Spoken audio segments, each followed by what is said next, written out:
కుటుంబానికి దూరమై బతుకు ఒక భారమై ఎందుకు బతుకుతున్నామో ఎక్కడికి వెళ్ళాలో తెలియక సమాజానికి బరువైన ఓ మూగ అభాగ్యుడితను.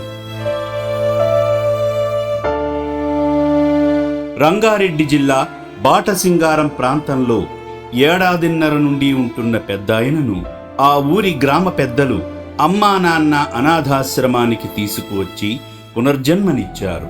ఇతను ఏడాది నడదం సందే బాటసింగారం గ్రామ పంచాయతీ కొత్తగూడెం ప్రాంతంలో మా వ్యవసాయ క్షేత్రము ఆ పరిసర ప్రాంతాలలో తిరుగుతూ ఉండి అక్కడక్కడ కూర్చునేది.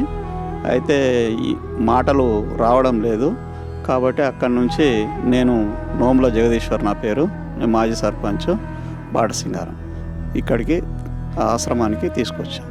ఇక్కడ మంచి సేవ దొరుకుతుందని చెప్పేసి అది భోజనానికి మరి మాటలు రావడం లేదు కాబట్టి ఇబ్బంది పడుతున్నాడు, ఇక్కడైతే సేఫ్గా ఉంటాడనే ఉద్దేశంతో తీసుకొచ్చాను. హలో, నా పేరు శంకర్ రెడ్డి. మాది జాఫర్గూడ గ్రామ పంచాయతీ, జాఫర్గూడ మాది.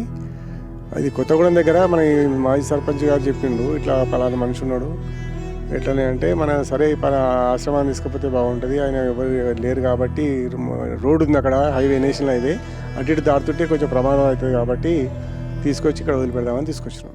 రక్షణాలయంలోకి తీసుకువెళ్లిన వెంటనే కడుపు నిండా భోజనం పెట్టగా సంతృప్తిగా తిన్నాడు. కాస్త స్థిమితం పడిన తరువాత జుట్టు గడ్డాలను కత్తిరించి శుభ్రంగా స్నానం చేయించగా ఇంతకు ముందు దీనస్థితిలో కనిపించిన ఆ అనాథేనా ఈ అభాగ్యుడు అని అనిపించక మానదు.